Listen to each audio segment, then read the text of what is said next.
চলে এলো বিশ্বকর্মা পুজো। প্রতি বছর সাধারণত 17ই সেপ্টেম্বর পরে বিশ্বকর্মা পুজো। এবার এদিনও পড়েছে দেবশিল্পীর পুজো, তাই 16ই সেপ্টেম্বর আগের দিন হবে রান্না পুজো, আর তারই জন্য চলছে যোগাযন্ত্র আয়োজন বাড়িতে। অরন্ধন কি কি হচ্ছে?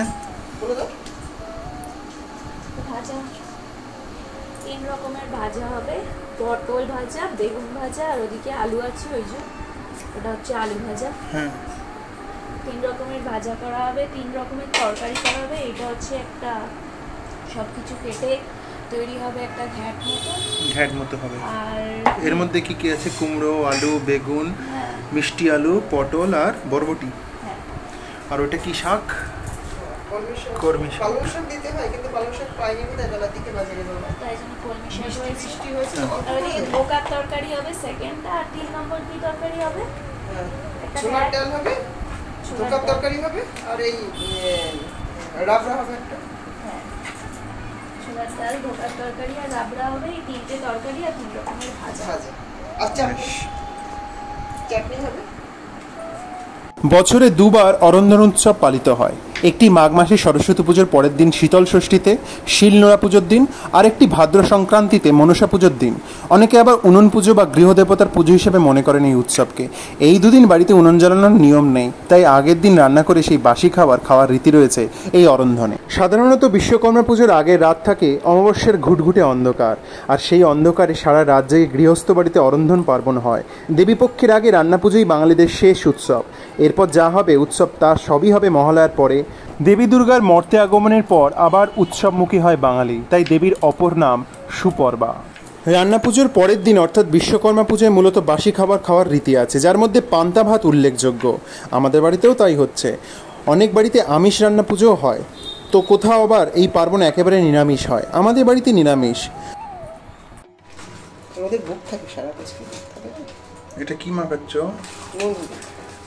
নুন, হলুদ আর দিয়ে পটল ভাজা হবে। আর ওটা কিসের চাটনি করা হয়েছে? এখনো হয়নি, সেদ্ধ করে রাখা হয়েছে। কি সেদ্ধ করা হয়েছে? চালতা সেদ্ধ করে রেখেছি জাস্ট। রান্না পুজোর রান্না।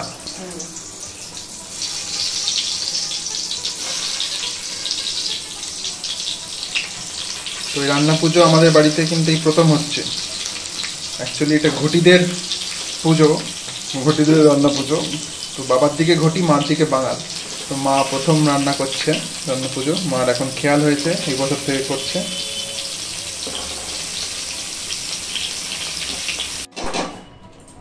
এবার বেগুন ভাজা হবে। নুন হলুদ দিয়ে বেগুন মাখিয়ে এই তেলের মধ্যে ফেলা হচ্ছে। কিন্তু তেল কই তোমার কড়াইয়ে? তেল খুব তেল দেবো না, এরপরে ধরিয়ে দেবো, কেননা তেলটা চলচে করে শসে নেবে। এইরকম ভাবে দিলে তেলটা কম টানবে। দিচ্ছি সাদা দিয়ে দিচ্ছি।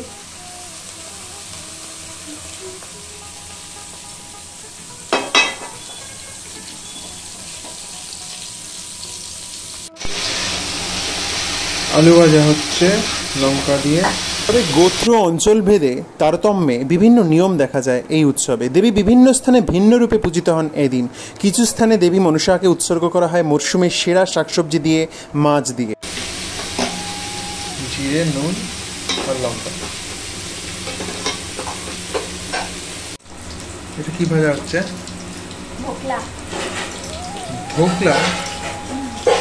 ধোকলা না, ধোকা হচ্ছে।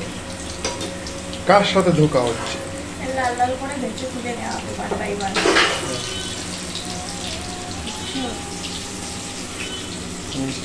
ধোকা কেটে নেওয়া হয়েছে।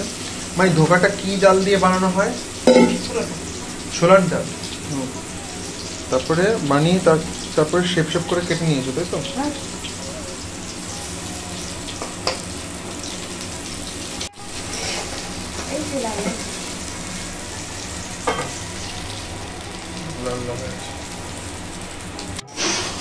আচ্ছা, ধোকার ঝোল হচ্ছে। তার জন্য কি কি মশলা দেওয়া হয়েছে? আগে তেল দিয়েছি, তেল গরম হলে টমেটো ভাজা হলে একটা মশলা দেওয়া হয়েছে।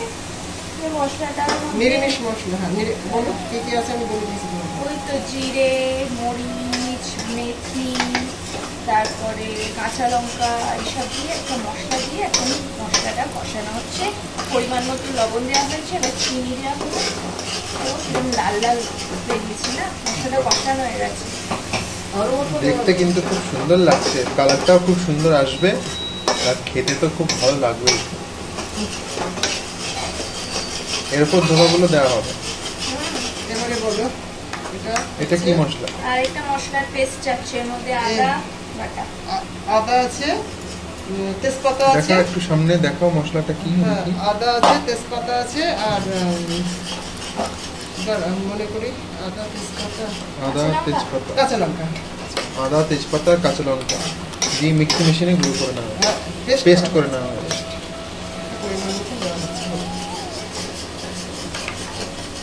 যে রংটা এসছে ওটা এসছে টমেটোর জন্য, আর ওই আরেকটা মশলা বানানো ছিল পেস্ট, ওই যে সে পেস্টটার মধ্যে মেথি ছিল, মরিচ ছিল, জিরে ছিল।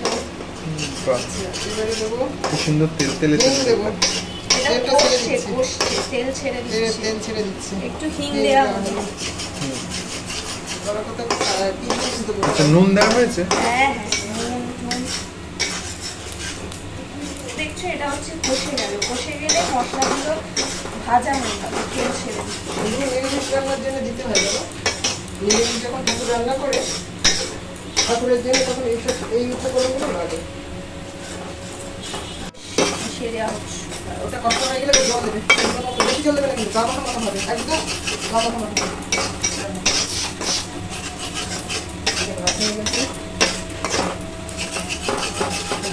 টমেটো দেওয়া হয়েছে না? একটু জল দিচ্ছি, কষে গেছে, জল দিচ্ছি।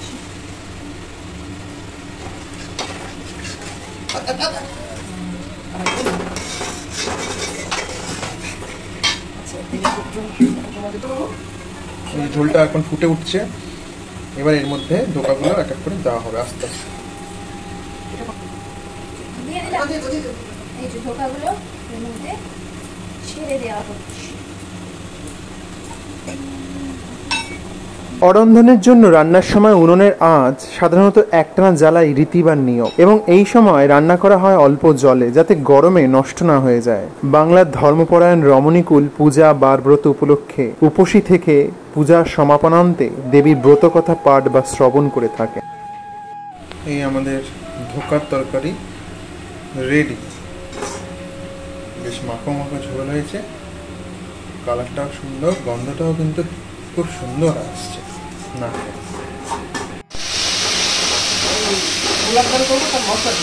ছোলার ডাল হবে, তার জন্য মশলাতে কি কি দেওয়া আছে? টমেটো, তারপরে পাঁচমিশালি মশলা, আদা রসুন, রসুন নয় আদা, আদা, কাঁচা আর ওই লাল লঙ্কা, শুকনো লাল লঙ্কা, মিষ্টি দেবো, দিলাম,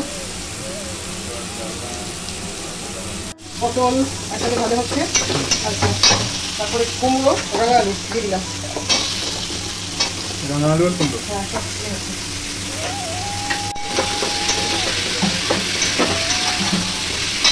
এটা কষানো হয়ে গেলে তারপরে দেওয়া হবে বেগুন আর বড়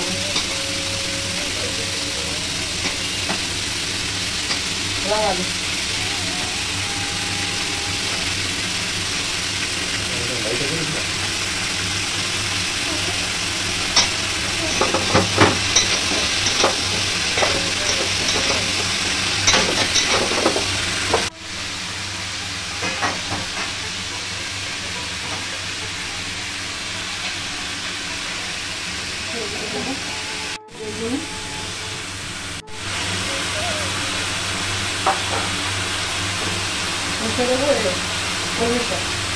পালং শাক দিতে হয়, পালং শাক বা লাল শাক, কিন্তু আমাদের নেই।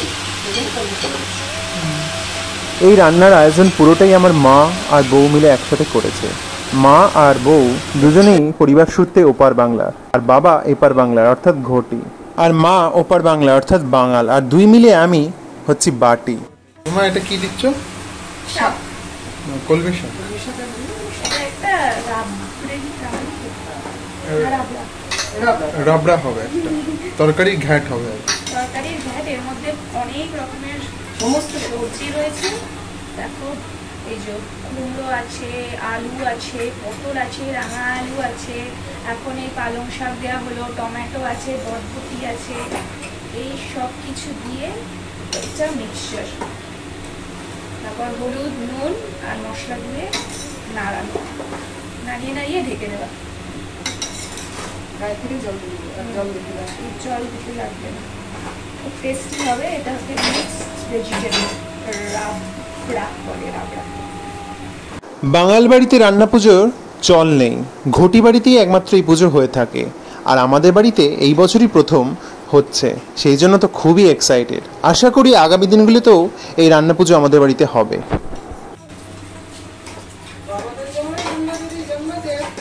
কাঁচা লঙ্কা দিয়ে এবার মিক্স করা হচ্ছে। বর্তমানে অরন্ধন উৎসবের স্বাভাবিক মেজাজ ও রীতিনীতি অনেকটাই শিথিল হয়েছে আধুনিককালের কর্মব্যস্ততার কারণে। তবে গ্রামাঞ্চল বা শহরতলিতে এখনও এই পার্বণ বা উৎসব ব্যাপকভাবে উদযাপিত হয়।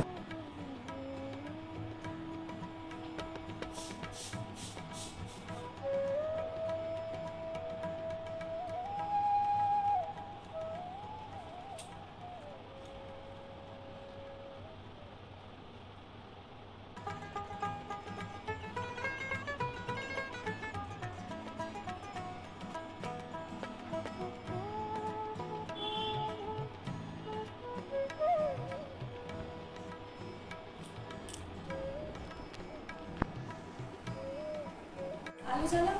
জ্বালিয়েছি।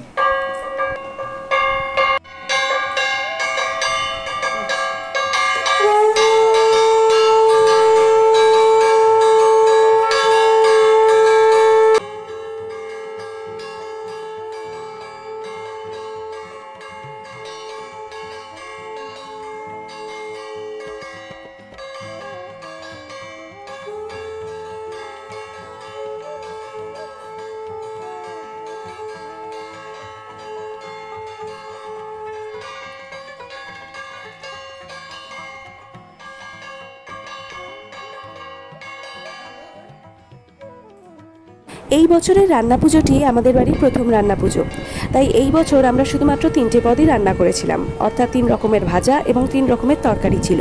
এর পরের বছরগুলিতে আরও অনেক রকমের পদ রান্না করার ইচ্ছা রইল।